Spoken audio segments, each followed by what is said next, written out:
¿Qué tal? Buenos días a todos. Bienvenidos a Bilbao, bienvenidos a este simposium de trasplante pulmonar, segunda edición ya. Hemos preparado un programa que, como decía, como comentaba con Alicia antes, es un poquito pues ambicioso, diría. Y bueno, pues que en definitiva esperamos que os guste y que, bueno, que merezca la pena haber venido hasta Bilbao.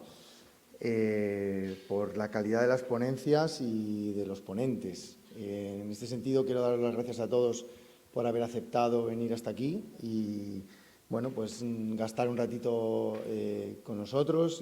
Es un simposio en el que estamos representados, en principio, todos los grupos de todas las especialidades, quirúrgicas, médicas, incluso tenemos anestesistas,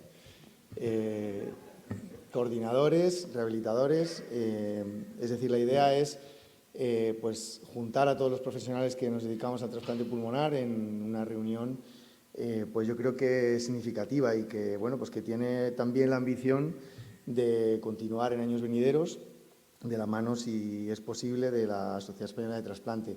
El simposio nace del convenio entre esta sociedad científica, la Sociedad Española de Cirugía Torácica y la SEPAR. La verdad es que ha sido un esfuerzo organizativo que ha merecido la pena. En este sentido tengo que agradecer la personal implicación de Irene Bello, de Eduardo Miñambres, Víctor y yo mismo, porque bueno, ha sido un trabajo de mucho email, mucha llamada de teléfono, pero que yo creo que, pues como os decía, merece la pena. Así que muchas gracias a las tres sociedades.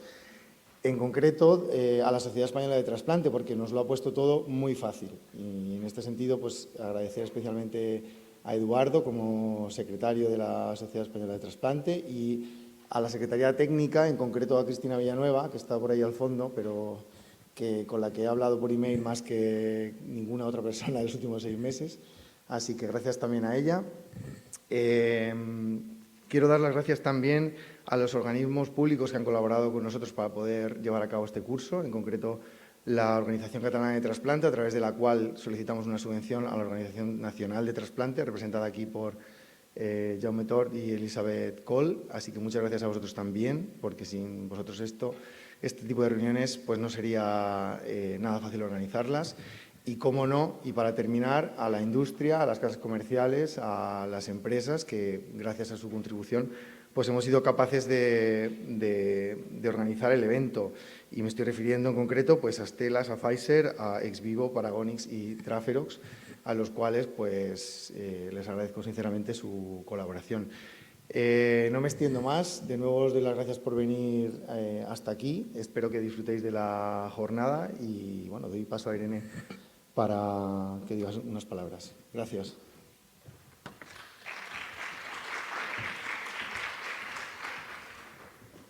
Bueno, buenos días.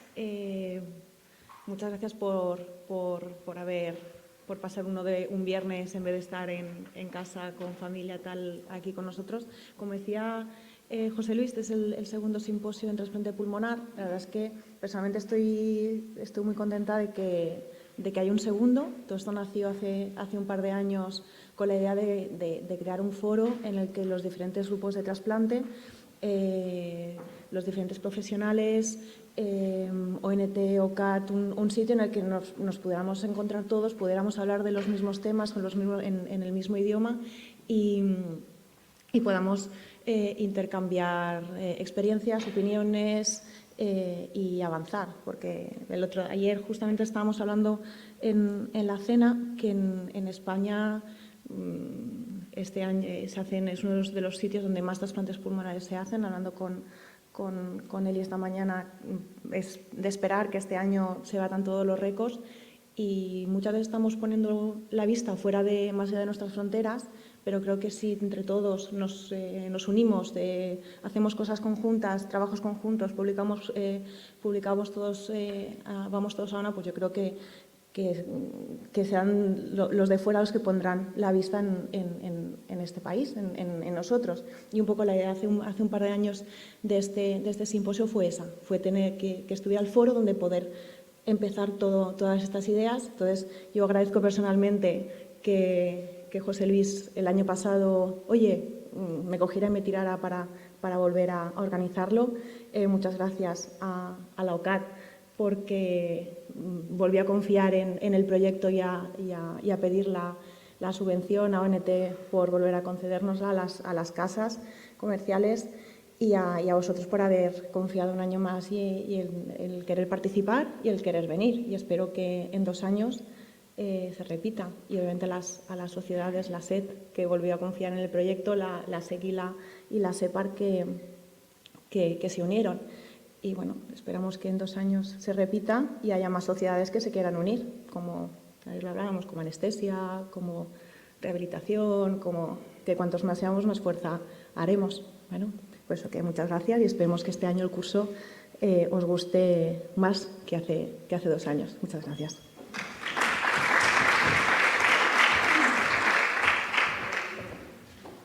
Bueno, buenos días a todos. Nada, muy brevemente, porque ya han dicho lo importante. Solo un par de consideraciones. Una, hay que poner el trasplante pulmonar en el mapa. Todo se lo lleva el riñón y el hígado. Y esto está bien, porque cuantitativamente es así, pero el resto de trasplantes también tienen que tener su espacio y este simposio trabaja para ello.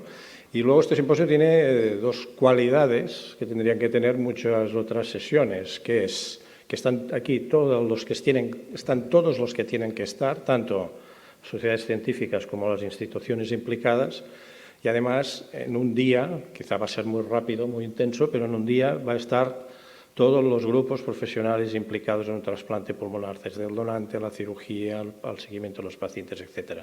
Creo que es un buen ejemplo de una actividad formativa y, por tanto, felicitaros a todos, al equipo organizador, por prepararlo y espero que sea de vuestro agrado. Gracias. No sé. Bueno, ahora para, como mínimo, empezar en tiempo. Empezamos con la primera ponencia, situación actual nacional e internacional del trasplante pulmonar, a cargo de Elizabeth Coll, de ONT. Muchas gracias por venir. Hola, buenos días. Bueno, me parece una pasada la jornada, el simposio me parece que es espectacular y además es cierto que es una maravilla poder unir a todos los profesionales en un proceso transversal como este, que estén aquí cirujanos, estén neumólogos, estén coordinadores, estén instituciones, estén... Los profesionales implicados es importantísimo que trabajen en conjunto y eso es uno de los éxitos que tiene el modelo español y me encanta que lo apliquéis de verdad aquí. Bueno, sin más, voy a empezar mi presentación, que en realidad es muy introductoria de lo que va a pasar todo el día de hoy. Supongo que hay algún pequeño spoiler que otro, pero bueno, en principio es una presentación muy simple para contaros pues, cómo está la situación del trasplante pulmonar a nivel nacional e internacional.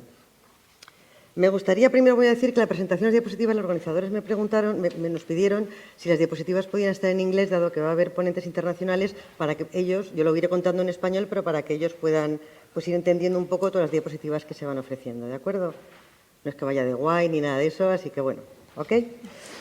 Venga, ¿cómo está el trasplante pulmonar en España? Pues ahora mismo en España hay 8 programas, más en realidad 9 si contamos el de la paz infantil, que es exclusivamente pediátrico y trabaja en conjunto con Puerta de Hierro, lo que supone que tenemos aproximadamente un programa de trasplante por cada 6 millones, que parece un número bastante razonable y está permitiendo realizar una actividad que luego veréis es espectacular. Aquí están numerados los centros de trasplante ahora mismo activos en nuestro país. Pero claro, no solo estos hospitales son los que tienen los donantes pulmonares que permiten los trasplantes. Hay 185 hospitales autorizados para la extracción de órganos, que siempre me gusta recordarlo, porque además, de hecho, casi la mitad de los trasplantes pulmonares que se realizan con un injerto que provenía de una comunidad autónoma diferente a donde se realiza el trasplante, y eso es importante recordarlo. De hecho, el trasplante pulmonar es un excelente ejemplo de la cohesión que tiene nuestro Sistema Nacional de Salud en todo lo que respecta al trasplante. La actividad del trasplante pulmonar es, si miramos el total de los órganos que se trasplantan en nuestro país, es la que tiene un crecimiento más sostenido y espectacular en los últimos años. El año pasado fue el año, bueno, ya llevamos una tendencia creciente, como veis, que evidentemente la disminución como en el 2020 ya se puede atribuir al COVID, como vosotros habréis imaginado, y el año pasado ya fue el año que más trasplantes pulmonares se realizaron en nuestro país, 479, que suponen 10 por millón de población, que suponía un incremento del 15% con respecto a nuestro récord anterior, que había sido el 2019. Pero lo más llamativo es que este año, a 30 de abril lleváis 219 trasplantes pulmonares. Es decir, si seguimos así, si siguiéramos en el mismo ritmo, sobrepasaríamos los 600 trasplantes pulmonares este año. Vamos, de 500 seguramente sí que vamos a pasar. Es increíble ese incremento del 37% con respecto al año anterior. De hecho, esta actividad de trasplante pulmonar, si nos comparamos con los últimos datos internacionales que se recogen en el Observatorio Global de Trasplante o en la newsletter Trasplante del Consejo de Europa, que gestiona la ONT, en el año 2022 ya éramos el tercer país del mundo en actividad por millón de población de trasplante pulmonar, detrás de Austria, como ya sabéis que es el programa que realiza más trasplantes pulmonares. También es cierto que tienen acuerdos con otros países y trasplantan a población también de otros países, pero es el país que más trasplanta el mundo trasplante pulmonar. Después viene Canadá y en el año 2022 ya está España en tercer lugar. ¿Y esto a qué se debe? ¿Cómo hemos conseguido seguir incrementando en el trasplante pulmonar? Bueno, pues lo primero a mí me gusta es volver al origen, a la donación. Cada año tenemos más donantes de órganos y además la donación pulmonar está aumentando. Cada vez una mayor proporción de donantes son donantes pulmonares. Se extrae el pulmón. Fijaos que hace 10 años estaba por debajo del 20% y ahora ya estamos llegando casi al 30%. De hecho, en los donantes menores de 60 años ya hay más del 30% que son donantes pulmonares. Pero ese incremento también se ha visto en los donantes mayores de 60 años, que a principio del 2014 era el 11% y ya estamos en el 21%. O sea, se ha duplicado también la donación pulmonar con los donantes mayores. Indudablemente, ya sabéis que el aumento de la donación en nuestro país se debe a la donación asistolia. Y es llamativo también como todos los equipos de trasplante pulmonar se han incorporado sin ningún problema a ese cambio en el perfil del donante que ha habido en nuestro país. El año pasado, el 40% de los trasplantes ya fueron con donantes de asistolia. O sea, no hay ningún problema en iniciar nuevas prácticas. Evidentemente, los donantes también son más mayores. En los últimos años, la media de edad del donante, es de 60 años. Tanto en muerte encefálica como en asistolia. Son donantes mayores. Los equipos de trasplante pulmonar también se han acomodado, se han adaptado al cambio en la edad del perfil del donante y también incluyen y trasplantan a receptores más mayores. En la gráfica superior podéis ver cuál es la edad, por grupos de edad, de los receptores que se trasplantan en nuestro país. Y como veis, los mayores incrementos se han producido en el grupo de edad de 50 a 64 años, pero también el incremento está en los mayores de 65 años o más. Es decir, son los grupos de pacientes trasplantados que más están aumentando. Fijaos que eso también es parecido a lo que está sucediendo en Estados Unidos. Aquí son datos del último informe del SRTR y aquí veis que los grupos más numerosos, los que más aumentan también, son los donantes entre 50 y 64 y los de 65 o más. A mí me resulta llamativo cuando busqué el dato la cantidad de trasplantes mayores que se trasplantan en Estados Unidos. Fijaos que el año pasado fue prácticamente la misma cifra que el grupo de edad más frecuente que tenemos en nuestro país. Cosa que nosotros no llegamos, esa diferencia es mucho mayor, pero sí estamos viendo un claro aumento. Con respecto a la enfermedad que indica el trasplante en nuestro país, con diferencia, las dos causas más frecuentes son las enfermedades obstructivas y las restrictivas, que van prácticamente a la par. De hecho, el año pasado incluso aumentaron un poco las obstructivas por encima de las restrictivas. El resto están de una manera bastante estable. En Estados Unidos, claramente lo que se ve es que está aumentando las causas restrictivas. Las obstructivas están en segundo lugar, pero no en un porcentaje tan numeroso como en nuestro país.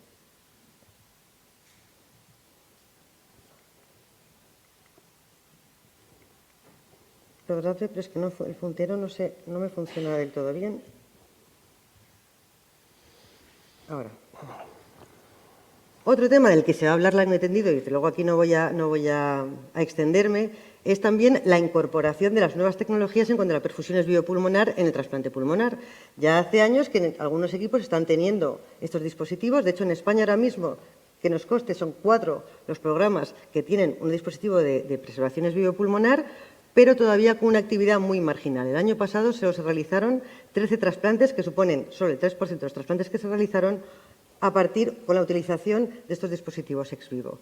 De todas maneras, hablando con los equipos de trasplante, lo que me transmiten es que, aparte de poder prolongar los tiempos de isquemia, que ya veremos a lo largo del día de hoy, que también hay otros procedimientos que permiten alargar los tiempos de isquemia, que no sean los dispositivos ex vivo, sí que permite la utilización de donantes, no me gusta la palabra marginal, pero donantes pulmonares no óptimos, que a lo mejor de otra manera, si no tuvierais la seguridad del dispositivo es vivo, ni siquiera iríais a verlos, pero como tenemos esa red de seguridad, pues te permite a lo mejor ir a ver donantes no óptimos para el trasplante pulmonar y que, sin embargo, a veces incluso luego no es necesario ni siquiera utilizar el dispositivo, porque simplemente por tener la seguridad vas. ¿Que sigues teniendo dudas? Pues el dispositivo. Incluso cuando vas y los ves in situ, ves que ni siquiera te hacía falta el dispositivo es vivo. Lo que llamamos el donante pulmonar universal, que sé que en algunos hospitales como Puerta de Hierro y Vall d'Hebron están empezando a utilizar. Y ahora voy a pasar ya a la lista de espera. Bueno, ya hemos visto que trasplantamos una barbaridad, que cada año más, supongo que vosotros sois los primeros que sois conscientes de ellos, y cómo está la lista de espera. Aquí veis, en el color azul oscuro, es el total de pacientes cada año que está en lista de espera de trasplante pulmonar, que como veis, salvo el año de nuevo del COVID, es una lista pulmonar que va en aumento. Cada vez hay más indicaciones de trasplante pulmonar. Y aquí debajo, en las líneas azules más claritas, lo que se representa son los que se trasplantan. Aproximadamente en los últimos años se trasplanta el 60% de los pacientes que están en lista, que no es una mala gestión. En otros órganos ese porcentaje es incluso inferior. Un 60% de los que están en la lista a trasplantarse nos indica que, hombre, se puede mejorar, pero bueno, no es una mala gestión. De hecho, si lo contamos no por pacientes en lista un año, gente que se trasplanta, sino hacemos una corte de cuál es la probabilidad de trasplantarse de un paciente que entra en lista de espera pulmonar, la probabilidad de trasplante por año de inclusión, veis que está cercana al 90%. Cuando una persona entra en lista de espera pulmonar, la probabilidad de trasplantarse está alrededor del 87%. La lista pulmonar ya veíamos en otra que el número de pacientes iba incrementándose, pero es que es muy llamativo el año pasado el gran incremento que hubo en inclusiones en lista de espera. El año pasado, fijaos que hubo, con respecto al año anterior, 150 inclusiones más, lo que indica que los equipos de trasplante pulmonar están cada vez más cómodos, los neumólogos están más cómodos remitiendo pacientes a lista de espera pulmonar y están siendo valorados positivamente por los equipos de trasplante. Y además, una cosa importantísima que yo creo que representa una gran diferencia con respecto a otros países es el tiempo en lista de espera. Aparte de las altas probabilidades de trasplantarse de un paciente cuando entra en lista de espera, el tiempo de cualquier paciente que entra en lista de espera son 3 meses en el último año, que es sensiblemente menos que en la mayoría de los países que tienen programas de trasplante pulmonar. Y además, fijaos que a pesar de haber más indicaciones el año pasado, fue el año que menos tiempo han estado los pacientes en lista de espera. Y si ya nos fijamos, no en todos los que están en lista de espera, sino en los pacientes que se trasplantan, el año pasado la mediana de tiempo hasta el trasplante fue de 2 meses y medio. Bueno, yo creo que son unos resultados excelentes y que marcan la buena gestión que se hace a listas de espera en nuestro país. En los pediátricos es un poco más variable, son menos casos, pero en cualquier caso también es un tiempo muy razonable para el trasplante pediátrico. Con respecto a los resultados, y voy a ir, yo creo que voy bien de tiempo, ya estoy casi terminando. Con respecto a los resultados, estos son datos obtenidos del Registro Español de Trasplante Pulmonar, en el que participan todos los programas de trasplante, a los que agradezco su participación en el mismo. Aquí están, desde que tenemos el registro activo, que es desde el año 2001, los resultados globales del trasplante pulmonar, que marcan una mediana de supervivencia de 6,3 años con un mejor resultado, como todos ya sabéis, el trasplante bipulmonar con respecto al trasplante unipulmonar, con unas supervivencias al año que son aproximadamente del 80% y de 5 años del 60%, lo que va completamente en línea con lo que está publicado en el último análisis de la ISHLT, tanto en el tiempo mediano de trasplante como en las supervivencias al año y a los 5 años. Pero es más, es que en España, desde que recogemos datos del registro, desde que estáis trasplantando cada vez más, los resultados también son cada vez mejores. En esta gráfica se ve claramente cómo se va mejorando la curva de la supervivencia, cada vez van subiendo con respecto a los trasplantes hechos en las primeras épocas a los trasplantes a partir del 2011. A partir de 2011 se ve una clara mejoría con respecto a los años previos y ahí ha sido cuando ya se han alcanzado cifras por encima del 80% y del 60% a los 5 años. Está completamente en línea, sin fijarnos ya en el SHT, sino en los datos del registro estadounidense de trasplantes, exactamente son superponibles las supervivencias al año a los 5 años y el mejor resultado del trasplante bilateral frente al unilateral. Con la incorporación de la sistolia controlada al trasplante pulmonar, pues también me gusta enseñaros la gráfica en la que podéis ver que en España el resultado del trasplante desde el 2012 al 2022, porque el año 2012 fue el año en el que se empezó a hacer trasplante pulmonar con asistolia controlada en nuestro país, ¿de acuerdo? Pues veis perfectamente que las dos líneas de muerte encefálica y de asistolia controlada tienen exactamente el mismo resultado. Y el que tiene mejores resultados, pero claramente estará influido porque la edad del donante suele ser bastante más joven, es la asistolia, los pulmones de asistolia no controlada. Que lo cierto es que desde el COVID el programa prácticamente desapareció y ahora son poquísimos los donantes no controlados que tenemos, pero siempre que estoy en un foro de coordinadores me gusta recordar que ofrece unos excelentes resultados en el trasplante pulmonar, la donación asistolia no controlada. Así que, ¿qué mensajes me gustaría que todo el mundo al final se quedara después de mi pequeña presentación? Pues que tenemos unos equipos de trasplante y de coordinación extremadamente motivados, unos excelentes profesionales que están en la búsqueda constante de estrategias para obtener un mayor número de injertos pulmonares óptimos para el trasplante. Todo ello ha llevado a que haya un incremento mantenido y espectacular en la actividad de donación pulmonar y de trasplante pulmonar, acompañado de una mayor indicación también pulmonar y de la acomodación, de la adecuación de los equipos de trasplante a todos los cambios en el perfil del donante que se están produciendo en los últimos años.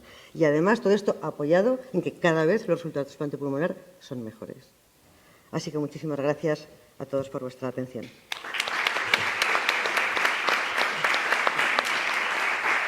Muchas gracias, Elizabeth. Si quieres, siéntate y las preguntas las hacemos al final. Presento ahora a Eduardo Miñambres, que es coordinador del Hospital Marqués de Valdecilla en Santander. Yo creo que todos conocéis a Eduardo, una persona pues inquieta, diríamos, desde el punto de vista científico y, bueno, con el paso de los años, un gran amigo. Así que cuando quieras, Eduardo. Buenos días. La verdad es que desde la Sociedad Española de Trasplantes estamos encantados de este foro, de que se haya hecho, y la verdad es que, aparte de todos los que estamos aquí interviniendo, se ha firmado un convenio por escrito entre la SET, la SEPAR y la Sociedad Española de Cirugía Torácica, y yo creo que eso es lo que va a hacer que este curso pues siga adelante. Mi idea, y vamos ya, que solo son 15 minutos, otras formas de donación.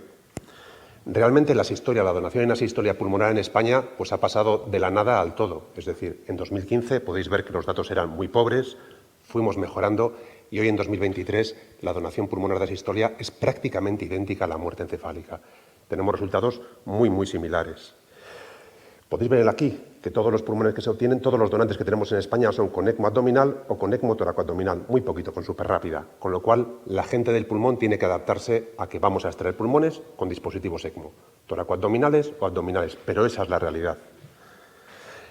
Y se sabe hacer. Lo cierto es que aquí voy a ir muy rápido en esta fase, los británicos publican su primer caso en 2014, posteriormente empiezan las experiencias españolas con dispositivos ECMO y extracción superrápida del pulmón, y el procedimiento que todos conocéis es el siguiente. En quirófano el paciente se para, 5 minutos, siempre protegemos primero el abdomen, esternotomía, se reconecta ventilación mecánica o se reintuba y canulamos con Perfadex. Sabéis que esta parte todo el mundo del pulmón lo conoce perfectamente y el problema fundamental viene cuando vamos a extraer corazón y pulmón en bloque. El clampaje de la cava es el momento un poquito dramático para el equipo abdominal. Tenemos que perfundir líquidos, asegurarnos de una buena homeostasia en la cavidad torácica, pero lo estamos haciendo. Quiere decir que esto yo creo que es algo que lo tenemos superado. Hay múltiples experiencias de hospitales, esta es la de Valdecilla de 2022, con 60 trasplantes de pulmón extraídos simultáneamente con ECMO abdominal, los comparamos con un grupo control y los resultados pues, son absolutamente idénticos a la muerte encefálica. No tenemos ninguna diferencia en la supervivencia del trasplante de pulmón a 5 años respecto a los controles con muerte encefálica. Pero hay experiencias de Puerta de Hierro, sé que han publicado otros equipos también su experiencia nacionales, no hay ninguna diferencia. Y me querría parar aquí. Esta es la experiencia española, con más de 200 trasplantes de pulmón con ECMO abdominal y controles de casi 2.000 trasplantes de pulmón con muerte encefálica. Lo más relevante de este estudio, aparte de la supervivencia, es la utilización de pulmones y de hígados. Podéis ver aquí, no hay ninguna diferencia entre la utilización de hígados, de muerte encefálica o de asistolia, y tampoco de pulmón. Para nosotros es normal, pero esto para los británicos es imposible. Cuando alguna vez hemos ido al Reino Unido nos cuentan la dificultad que tienen en combinar la extracción pulmonar con la extracción abdominal con dispositivos ECMO. Esto realmente para mí este estudio es lo más sorprendente, que hemos conseguido hacer un procedimiento complejo, la extracción simultánea de pulmones y de órganos abdominales con ECMO es complejo y para nosotros se ha convertido en rutina. Yo creo que hemos quitado prácticamente el miedo a todos los equipos abdominales, creo que ya están convencidos de que el hígado no se perjudica y lo cierto es que lo estamos haciendo y muy bien. Y esto es lo más sobresaliente que hemos hecho, es normalizar en 5 años un procedimiento que fuera de nuestro país es extremadamente complejo. Cuando vamos a otros países, fundamentalmente a Reino Unido, que hacen mucho, alucinan, porque realmente la extracción pulmonar que tienen cuando usan ECMO abdominal es muy reducida. Y ya lo podemos complicar más. Ahora tenemos la ECMO toracoabdominal. Lo mismo, los británicos, primer caso de trasplante cardíaco de pulmón, trasplante cardíaco de asístole lo hacen en Australia, pero con dispositivos ECMO son los británicos, que publican en 2020 ya 100 trasplantes cardíacos de asistolia y 25 de ellos con ECMO toracoabdominal. Es verdad que es muy peculiar esta extracción. Casi siempre utilizan máquina ex situ para el corazón y sobre todo pasan olímpicamente del pulmón. No hay extracción pulmonar.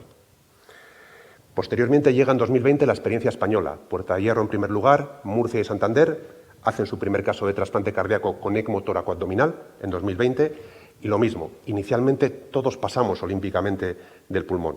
Nuestro caso era una donante de 28 años, era excelente y no quisimos saber nada del pulmón porque nos parecía muy complejo y todos teníamos la idea de que el pulmón se iba a edematizar, que la ECMO toracoabdominal se iba a cargar el pulmón porque así nos lo decían los británicos. No es hasta febrero de 2020 que se hace en España la primera extracción cardiopulmonar con dispositivo ECMO, con ECMO toracoabdominal. Lo hacemos en Santander, ha ido muy bien y a partir de ahora tenemos mucha más experiencia. Y el procedimiento es el que veis. Estamos en quirófano, se canula como siempre podemos utilizar balón y preservamos el abdomen, pasados 5 minutos. Hay equipos que lo hacen sin balón y posteriormente los cardiovasculares. Esternotomía, se reintuba el cadáver. Y aquí llega el punto que nos ha modificado y nos ha complicado el procedimiento. Antiguamente clampábamos los troncos supraórticos. Hoy clampamos los troncos, seccionamos los troncos y los cabos distales sangran a campo quirúrgico. Y eso para los equipos torácicos va a ser un problema. Bueno, en ese caso, cuando ya hemos seccionado y clampado los troncos supraórticos, pasaremos de ECMO abdominal a ECMO toracoabdominal. Y el corazón en unos pocos segundos empieza a latir. Bueno, a partir de ahí, el objetivo, si todo va bien, es que el apoyo de la ECMO vaya bajando y que el corazón vaya mejorando su gasto, hasta el punto que transformemos una sistolia en una muerte encefálica. Y cuando todo va bien, pero no siempre va bien. Esto nos genera muchos problemas. Cuando empezamos en 2020, clampábamos los troncos, nada más que clampar los troncos. Hoy clampamos y seccionamos, y eso produce mucho sangrado, y eso obliga a mucha transfusión. Y esa transfusión puede complicar la vida al pulmón, porque puede favorecer que se edematicen.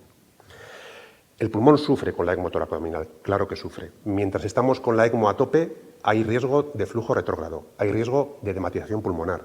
Cuando el corazón empieza a latir y bajamos el flujo de la toracoabdominal o de la circulación extracorpórea, también siguen sufriendo. Y sobre todo, hay hipotermia, hay sangrado y hay transfusión, y eso daña al pulmón. ¿Qué le viene bien al pulmón? Que los equipos, que la extracción completa pare la ECMO lo antes posible. Eso es lo que intentamos todos y cuando se hace bien lo conseguimos hacer pronto, pero eso es lo que tenemos que intentar, que paremos la ECMO lo antes posible. Tenemos un problema, esto es una extracción multiorgánica y hoy en España no tenemos claro cuándo hay que abortar el corazón, es decir, cuándo tenemos claro que ese corazón no remonta y que hay que focalizar nuestra atención en el abdomen y en los pulmones. Y eso es un problema que ha generado tensión entre equipos. ¿Qué pasa si el corazón no arranca? ¿Qué pasa si el corazón late pero no es capaz de destetarse de la ECMO, no es capaz de tener un gasto suficiente? Pues lo que hay que hacer es reconvertir la ECMO toracoabdominal a ECMO abdominal. Clampamos la aorta torácica, pasamos a perfusión abdominal, que sabemos que el hígado y riñón va a ir de maravilla, y teóricamente tendríamos que hacer una extracción súper rápida del pulmón. ¿Cuál es el problema? Que si la ECMO toracoabdominal no la conseguimos parar, no tenéis validación gasométrica. En un procedimiento que todo va bien, llegaremos a parar la extracorpórea, llegaremos a parar la toracoabdominal, tenéis algo parecido a una muerte encefálica y podréis realizar vuestra valoración gasométrica sin problemas. Aquí no la vais a tener y tenéis que aceptar o no esos pulmones en base al aspecto macroscópico, en base a la edematización que puedan tener y en base a la gasometría previa a la limitación. Y eso puede pasar. Sí me gustaría parar aquí. Cuando entréis vosotros a valorar estos pulmones, en los primeros 5 minutos, tenéis que tener cuidado. Cuando hacéis una valoración pulmonar con una ECMO abdominal no hay problema. Podéis hacer maniobras de reclutamiento agresivas, podéis ver los pulmones, no pasa nada. En este caso os vais a encontrar con un corazón latiendo que está totalmente aturdido y como hagáis maniobras de reclutamiento agresivas o torsiones de pulmón importante, posiblemente el flujo del corazón va a caer, vamos a poner más volumen, vamos a poner más transfusiones y eso va a deteriorar el pulmón. Esa extracción cardiopulmonar todavía es compleja, pero se puede hacer. Vaya si se puede hacer. Mucho ruido. Y esto quiero agradecer a las doctoras Ana Minasillán y al doctor Campo Cañaveral que me han pasado estos datos. Esto es el estudio español que va a salir en breve y lo cierto es que a día de hoy ya se han hecho 28 trasplantes de pulmón con ECMO toracoabdominal. Si lo comparáis con los trasplantes de pulmón con ECMO abdominal, veis que los resultados son importantes. Quiero decir, una disfunción tipo 3 a 72 horas de 0, una supervivencia precoz todavía de 0 y lo más importante, muy poco uso de máquina ex situ. Pensábamos todos que el pulmón se iba a ir al garete con el tema de los dispositivos toracoabdominales y lo cierto es que no. El uso del ex vivo es muy poquito. Es verdad que todavía son donantes, pues evidentemente muy seleccionados, pero la impresión es que el uso del ex vivo no es tan importante como pensábamos que iba a ser. Yo en 2020, cuando empezamos a hacer esto, dábamos por hecho que todos los pulmones tendrían que pasar por la máquina ex situ porque se iban a hematizar. Y no parece que sea así, por lo menos de forma habitual. ¿Tenemos más tipos de donantes? Sí, cada día tenemos tipos de donantes de asistolia con enfermedades degenerativas, con ELAs, esclerosis múltiples, eutanasias. Pues casos como esto, un paciente que tenemos este mismo año, con una ELA terminal que está pidiendo la prestación para eutanasia, pero se descompensa. Pues acude a urgencias, se hace todo el procedimiento de hablar con ella, porque estaba consciente, con su familia, pues todo, y acaba siendo pues, un donante pulmonar y abdominal sin ningún tipo de problemas. Pacientes como este, una ELA terminal, también de este mismo año, que está en planta, a la que se va a sedar y acaba siendo un donante cardíaco y donante pulmonar, pues sin ningún tipo de problemas. Quiero decir, esto empezamos a verlo de forma muy habitual. Es que las ELAs prácticamente hemos subido mucho.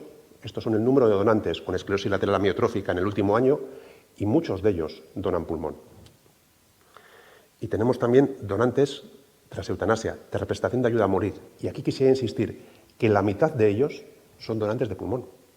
Muchos donantes tras eutanasia, muchos donantes tras ELA, que pensábamos que tendrían broncoaspiración, que tendrían problemas restrictivos, pues no es cierto. Los donantes tras eutanasia, que la mayor parte de ellos van a ser pacientes con ELA, la mitad de ellos, prácticamente, han sido donantes de pulmón. De 90 casos registrados hasta diciembre de 2023, hasta el año pasado, 44 de ellos se trasplantó el pulmón. Es decir, una fuente de pulmones muy importantes. Pero son especiales. Quiero decir, y aquí sí que tenemos que adaptarnos. Yo os cuento nuestra experiencia.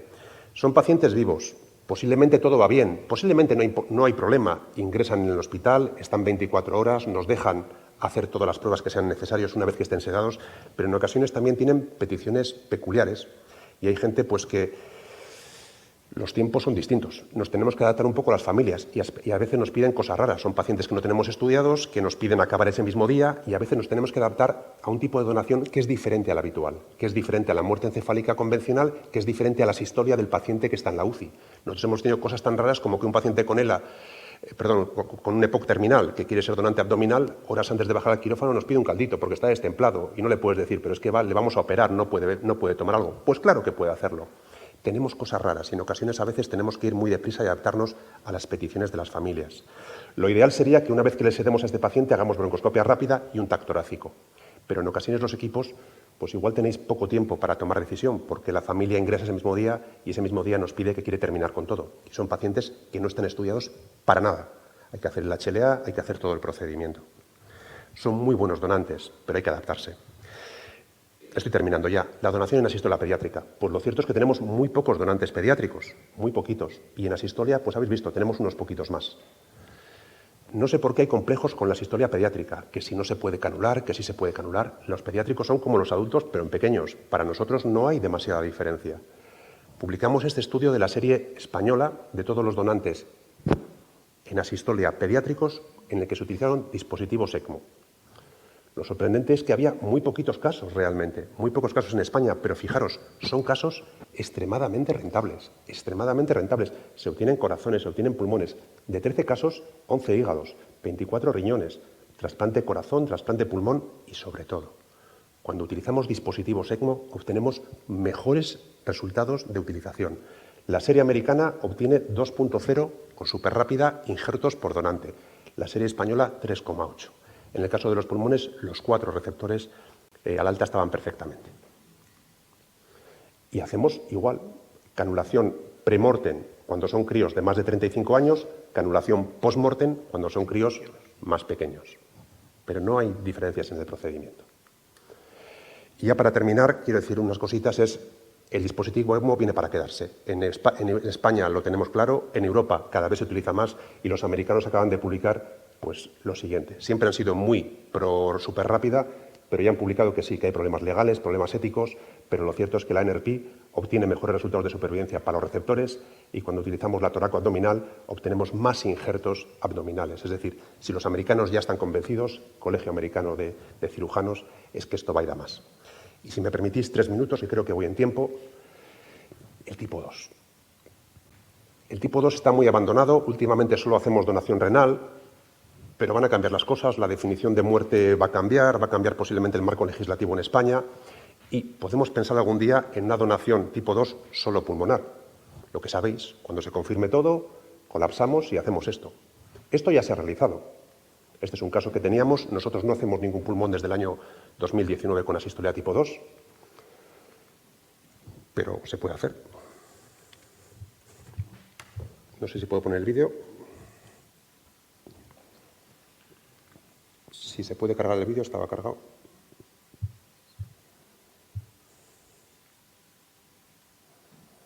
¿Se podía cargar un vídeo? Estaba aquí cargado, me lo han insertado esta mañana. Bueno, es igual. Pasamos del vídeo. No os preocupéis. Sin más, este tipo 2 se puede hacer, lo hemos hecho, donación únicamente pulmonar, se ha publicado y con buenos resultados. Lo cierto es que va muy bien. Y no quiero hacer una comparación entre Puerta de Hierro y Valdecía, no son comparables para nada las supervivencias, pero al igual que está pasando en renal, en pulmón creo que el tema de los tiempos tenemos que cambiarlo. Estamos utilizando en el tipo 2, sobre todo en el riñón, y se puede poner a aplicar al pulmonar lo mismo, tipos de donación, tipo de tiempos muy obsoletos. Aquí cuando comparamos las dos series, que repito que no son iguales, se ve que los mejores resultados son porque somos mucho más estrictos con los tiempos. Más reducido el tiempo de no flow, más reducido el tiempo hasta preservar, más reducido el tiempo con la perfusión fría y menor tiempo de isquemia fría. Aquí pensar que la mitad de los pulmones se trasplantaron en La Coruña, que mandamos 3 de los 8 a La Coruña. Es decir, si reducimos los tiempos, los resultados son mejores. Esto lo hemos visto en riñón clarísimamente y se ve en pulmón. Otras formas de tipo 2 lo han hecho el grupo de Dr. Sipel en Canadá, se puede realizar. Y yo para terminar diría esto, que el uso de la ECMO es rutina, no hay problema si se colabora, la toracoabdominal está aquí y hay que adaptarse, nos falta saber cuándo hay que abortar el corazón, las donaciones en asistolia cada día están más influenciadas por las familias y por causas externas y tenemos que hacer una validación precoz porque hay que adaptarse a esas familias que a veces son un poco peculiares. El ex vivo es una ayuda, pero no parece tener un impacto imprescindible que se le presuponía y colaborar con los equipos de trasplante. Muchas gracias.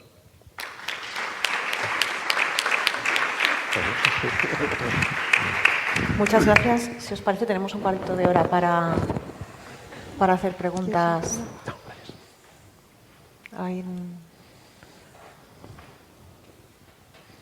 ¿Tenéis alguna pregunta en la...? Bueno, yo la verdad es que, por empezar con Elizabeth, sí que me gustaría, después de ver su presentación y ya varias veces, la pregunta es, ¿a qué se debe realmente este aumento? ¿Es que se identifican más donantes? ¿Es que se cuida o se piensa en el pulmón desde el principio?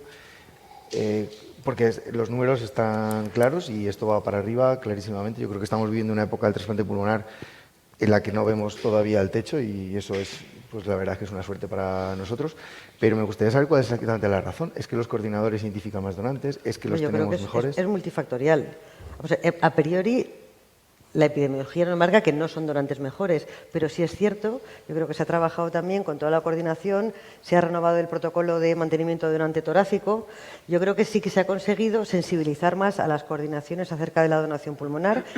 También los equipos de trasplante se han adaptado más a lo que hay y aceptan y van a ver más pulmones que a lo mejor hace 20 años no irían a ver. Y además manteniendo las causas, o sea, el porcentaje de descarte pulmonar cuando se va a la extracción está entre el 20 y el 25%. Y a pesar de que cada vez se ven ver pulmones pues más mayores, con posibles problemas, el porcentaje de descarte se mantiene, sigue siendo el mismo. Sí creo que es multifactorial, tenemos más donantes, hay más donación pulmonar, los equipos de trasplante pulmonar también han abierto un poco los criterios. Sí creo que ha sido un trabajo entre todos, entre todos. Yo tenía una pregunta para Eduardo. ¿Cómo ves estas nuevas estrategias que estamos empezando, ECMO, RCP y la donación pulmonar? Si los compresores, que sí. Nosotros hemos tenido algún caso de donante tipo 2 tras ECMO en parada. Es decir, ECMO en parada que se utiliza, que cuando llega al hospital, una vez puesta la ECMO, se aborta y se utiliza, pero solamente en ese caso hemos hecho donación renal. El tema de la ECMO en parada o el tema de la donación tipo 2 pulmonar tiene el problema de que todos focalizamos en el riñón. Entonces, yo creo que la ECMO en parada puede dar algún tipo de donante, fundamentalmente renal porque sufren poco. Pero es que ahora parece que va a cambiar la definición de muerte. Posiblemente el marco legislativo en España va a cambiar y el tipo 2 yo creo que va a modificarse. Igual no se puede hacer donación renal y acabamos haciendo solo donación pulmonar. Yo sí creo que la donación pulmonar, con el procedimiento de los drenajes únicamente pulmonar, es factible. Es muy sencilla. Otra cosa es cómo asignamos los órganos, pero es sencilla. La ECMO en parada yo solamente la veo para órganos abdominales. Son pacientes que sufren demasiado. Y en este sentido que dices que va a cambiar la definición de muerte y que probablemente solamente... ¿Qué va a cambiar de la definición de muerte y por qué va a tener ese impacto en la donación externa controlada? Claro, yo no puedo avanzar cómo va a salir, pero porque se está debatiendo. Teóricamente, teóricamente, lo que me corrija, lo que parece que se va a hacer es que en vez de haber una muerte circulatoria y una muerte encefálica, va a haber una única muerte, que es la muerte cerebral. Y no queda claro si después de confirmar la muerte se va a permitir perfundir los órganos después. Es decir, en el tipo 2 lo que hacemos es... Hasta que esté asegurada el aislamiento del flujo cerebral. En el tipo 2 actual hoy, una vez confirmada la muerte del paciente, empezamos a dar masaje nuevamente hasta que nos da el juez permiso para la canulación. Eso no sé yo si en el nuevo marco legislativo va a ser permisivo o no va a ser permisivo. Igual no se puede, pero poner drenajes torácicos igual sí se puede, porque eso no perfunde el cerebro. Esto es una hipótesis, pero lo cierto es que va a cambiar el marco legislativo seguro. Desde el punto de vista pulmonar, esto es algo conocido seguramente por todos los cirujanos torácicos. Las estrategias de preservación en la donación asistolia no controlada, aparte del enfriamiento tópico, está la aplicación de una CPAP que mantiene el pulmón hinchado y oxigenado. Probablemente esa estrategia, que aún es menos invasiva que los tubos torácicos, pues pueda ayudar quizás en la recuperación de estos órganos. Sí, esa es la estrategia que ha hecho el equipo de Toronto, del doctor Sipel, que es la que publicaron, y claro, es nada invasivo, es decir, en un momento dado, depende cómo cambie la legislación, se puede poner solamente CPAP durante 1 hora y con eso ellos han demostrado con 5 casos que es suficiente. Es decir, yo creo que es posible que pueda haber un repunte. Pues probablemente la mejor estrategia es combinar el enfriamiento tópico con la CPAP. Ya hay estudios experimentales que así lo demuestran, pero si el marco legislativo va a cambiar tanto que puede de alguna manera ser un poco más dificultosa la preservación de órganos, todavía los pulmonares nos podemos adaptar un poco más y aplicar solamente CPAP sin hacer esas maniobras invasivas. Yo quería preguntarte una cosa sobre un comentario y una pregunta. El comentario es que probablemente para la normotermia tóraco-abdominal la clave del proceso, y yo creo que el éxito que está habiendo en España con este tipo de donación, es que en realidad sí que hemos conseguido estandarizar bastante bien todo este proceso de donación.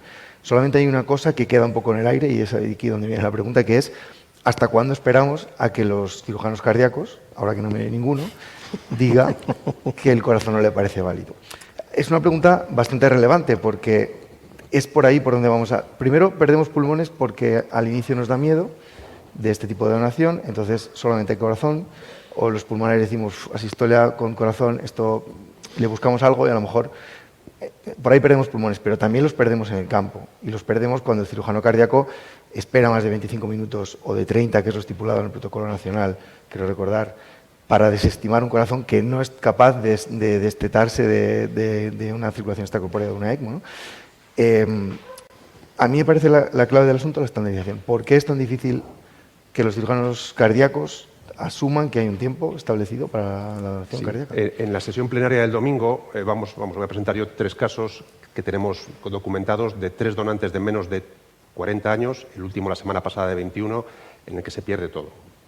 Todo donantes... Es verdad, con los cirujanos cardiovasculares estamos en la fase de que no se ha aclarado todavía cuándo abortar el corazón. La norma dice que el coordinador decide en un momento que se sacrifique si hace falta, pero lo cierto es que Está pasando, pero hay casos que no ha sucedido. Bueno, yo creo que estamos aprendiendo un poco a convivir todos, es decir, la donación en muerte encefálica, prácticamente cada uno, salvo quizá torácicos y cardiovasculares, a la hora de seccionar tenéis un poco problemas, pero no hay demasiado problema. Ni tanto. Pero en la ECMO torácico-abdominal, cuando las cosas van mal, sí que puede haber problemas muy serios y que el corazón se puede cargar a todos los demás órganos. Estamos trabajando en que se estandarice y que se normativice todo correctamente. ¿Qué te cuentan coordinadores de algunos hospitales? Pues dicen, yo no hago cirugía cardíaca, me viene un cardiovascular que me dice que ha hecho un montón de corazones y ¿qué le voy a decir yo? Yo creo que poco a poco se van a ir pelando estas complicaciones. Quiero decir, ha habido casos dramáticos, es verdad, casos de la semana pasada, un donante de 21 años en el norte de Castilla y León, se perdió pulmón, hígado, páncreas y riñón. Bueno, yo creo que son excepciones, se está aprendiendo a hacerlo. Es decir, esto parece fácil, pero quiero decir, es que extraer pulmones y solo abdomen es un drama en otros hospitales y aquí, en otros países, y aquí estamos mejorando. O sea, yo creo que en España somos especialistas en hacer bien las cosas que son más complejas. O sea, hemos complicado el donante muchísimo, pero aún así lo hacemos bastante bien. Y en realidad está, como te decía, todo bastante bien estandarizado, menos ese tiempo. Ese falta de pulir. Yo creo que otra de las claves para saber qué pasa en este tipo de donaciones es hacer una buena recogida de datos, porque lo que no somos capaces de analizar no podemos prácticamente mejorarlo. Entonces, si somos capaces de saber cuántos pulmones nos hemos dejado en el campo por edema y pensamos un poco más en estrategias ex vivo, que luego tendremos una charla, yo creo que hay poco ex vivo porque cuando estás en medio de esa donación y descartas el órgano porque tiene edema, y en esto hemos hablado muchas veces con Ana Minasian del Hospital de La Coruña, claro, ya lo descartas ahí y dices, este pulmón no vale porque tiene edema. El proceso de donación sigue y en ese momento nadie se acuerda de que a lo mejor algún grupo puede hacer una valoración ex vivo.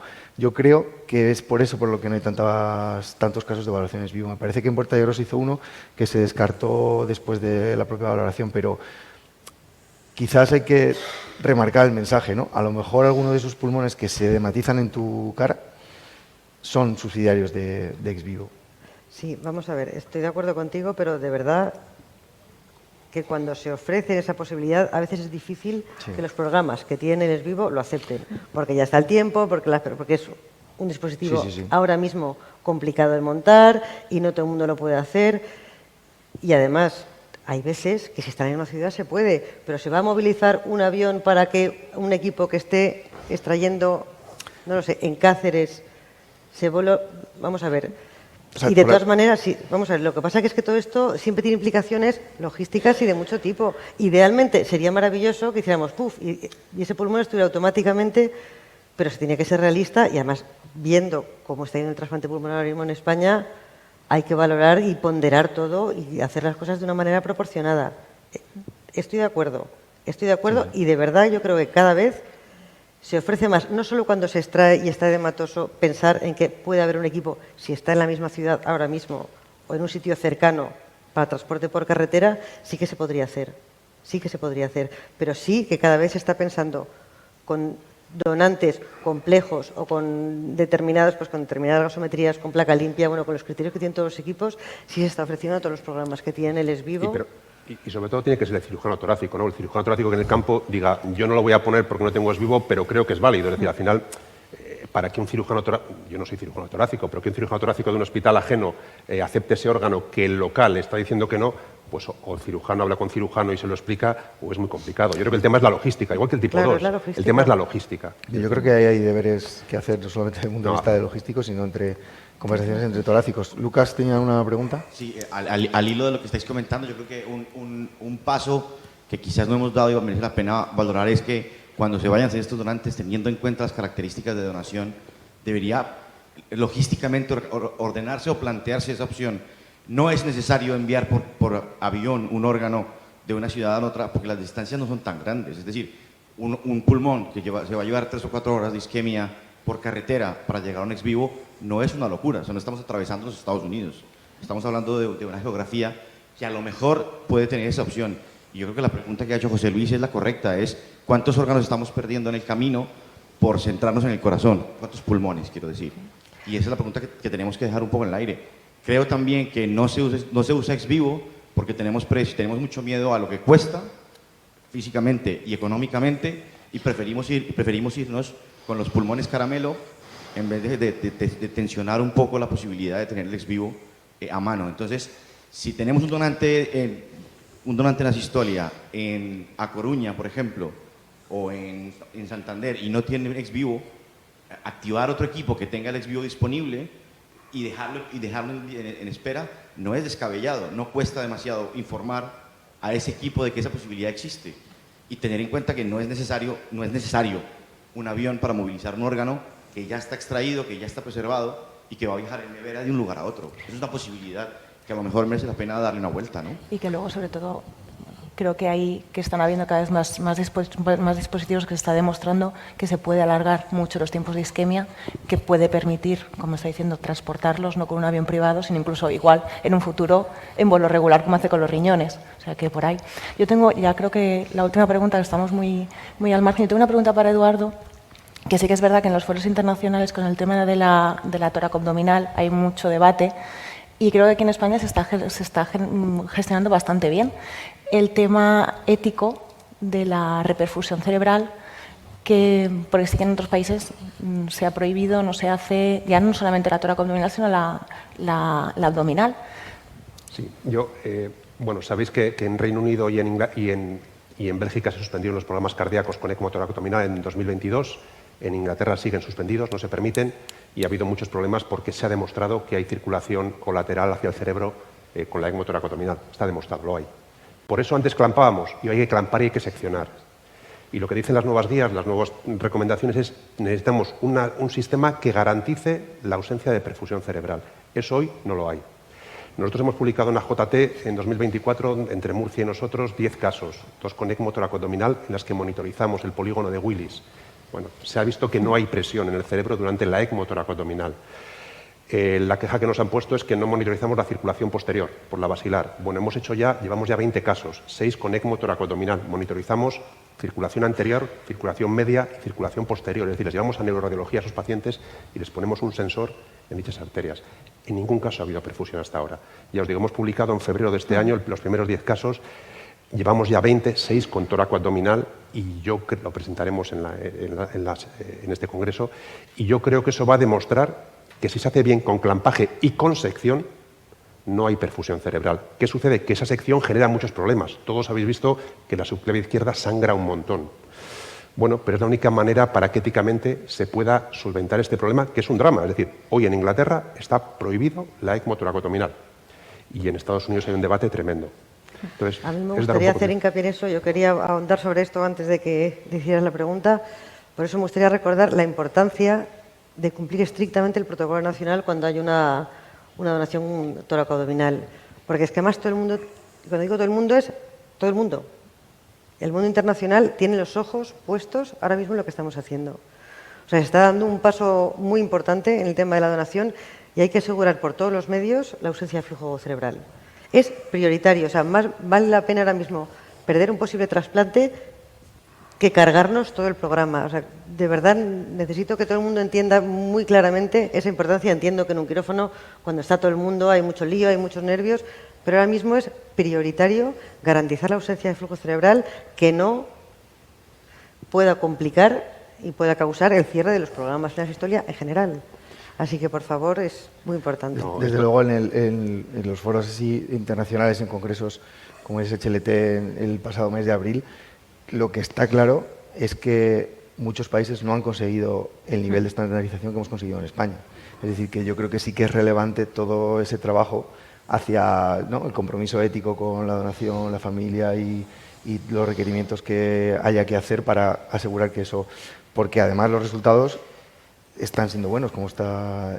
aparte de que perdamos pulmones, los cirujanos torácicos, como estamos ahora mismo, digamos, en la cresta de la ola del trasplante, ¿no?, estamos haciendo cada vez más, pues queremos todavía más órganos, pero si miramos cómo nos han ido los que hemos hecho, los resultados son muy buenos. Es decir, yo creo que hemos conseguido estandarizar en tiempo récord lo que otros países ahora mismo tienen prohibido, otros hacen un poco lo que les viene bien a cada grupo, o por zonas en Estados Unidos es un poco locura, dependiendo de quién vaya y el estado que vaya. Así que yo creo que eso sí que es un éxito conjunto, ¿no?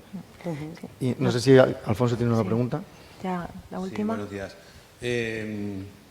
Primero, felicitaros por la ponencia, que ha estado estupenda.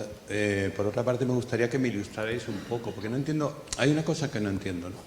Es decir, tú limitas a un paciente, pues sus posibilidades son nulas de tener una vida medio decente, sino que no se va a morir intubado, contractomizado o lo que sea. Entonces llegas a la limitación, haces la limitación y, por el motivo que sea, dices, no, es que puede tener flujo cerebral. Suspendemos la donación, lo devolvemos a UCI o donde esté, y entonces al día siguiente dicen, es que está para limitar. Entonces lo volvemos a limitar, ¿qué hacemos? Es decir, el origen de todo esto es que la característica del donante es que hay que limitarlo. Sí. Pues ese paciente no tiene salida. Y sin embargo, porque tenga flujo cerebral y de cualquier muestra reflexógena, nos planteamos que tengamos que establecer mecanismos legales para proteger eso. Es decir, pero si ese paciente o ha habido un mal diagnóstico y se ha limitado mal, o si no al día siguiente vuelve a estar para limitar. O sea, que un poco me ilustraréis ese tema. Yo quiero decir, yo soy intensivista, también soy pragmático a tope, quiero decir que no tengo ninguna duda, pero sí que es cierto que aquí tenemos un componente no solo legal, sino ético. Y lo cierto es que el miedo no es que el paciente es el límite y que se fallezca, nadie duda en eso. El miedo que hay es que estemos haciendo una esternotomía a un paciente con perfusión cerebral y actividad cerebral. Esto los bioéticos nos han, bueno, pues como todos los procedimientos de sanidad, pasa por equipos de ética que lo acepten. Hoy día la perfusión cerebral es inaceptable. Yo sé que nos complica la vida, pero es inaceptable. Es decir, en ningún foro internacional nos permiten que o garantizamos la ausencia de perfusión cerebral o esto no se puede hacer. Y además es que esos componentes éticos van a pasar a la parte legal y nos lo van a prohibir, como ha pasado. Entonces es un tema que tenemos obligatoriamente que primero aceptarlo y segundo, buscar formas que nos permitan hacer compatible el procedimiento éticamente aceptable con el procedimiento de donación. Clampar tiene un problema. Se ha visto casos de resucitación. Claro que el donante no abre los ojos, pero empieza a respirar. Y eso ha pasado en España. Y eso ha pasado sobre todo en Bélgica con pacientes, o en Inglaterra con pacientes tras eutanasia, que tienen el cerebro intacto. Es que no todos los pacientes tienen cerebro intacto. A un paciente con una ELA le limitas, pasan 5 minutos y le perfundes el cerebro y tiene actividad completa. Entonces, o garantizas que no hay perfusión cerebral o nos metemos en un jardín que cambia la legislación. Es decir, el tema fundamental es que los bioéticos no nos lo permiten y yo creo que hay que solventarlo. Sí. Lo que estamos haciendo de seccionar y clampar y seccionar parece que solventa el problema. Porque parece que tenemos evidencia de que no hay presión cerebral, de que no hay perfusión cerebral. Bueno, yo creo que es un avance que hemos hecho. Que ahora puede parecer muy exagerado. Yo creo que cuando ya, y no va a hacer falta, desde luego, hacer toda esa prueba y esa monitorización dentro de 10 años, cuando ya tengamos 20 casos, que se demuestre que efectivamente, si se hacen esas ciertas medidas, pero haciendo esas medidas y esos procedimientos, se garantiza que no hay flujo cerebral. Esto ahora mismo estamos en fase experimental, prácticamente, haciendo técnicas mucho más complicadas de comprobación, que en el momento que tengamos un número de casos razonable se aceptará que siguiendo ese procedimiento no hay problema, pero de la sección, desde luego, o sea, entiendo que puede complicar el momento quirúrgico, pero ahora mismo es inevitable. Sí, si os parece, como esta tarde la doctora Delgado volvemos otra vez a hablar del tema, con permiso pasamos a la siguiente mesa. Muchas gracias.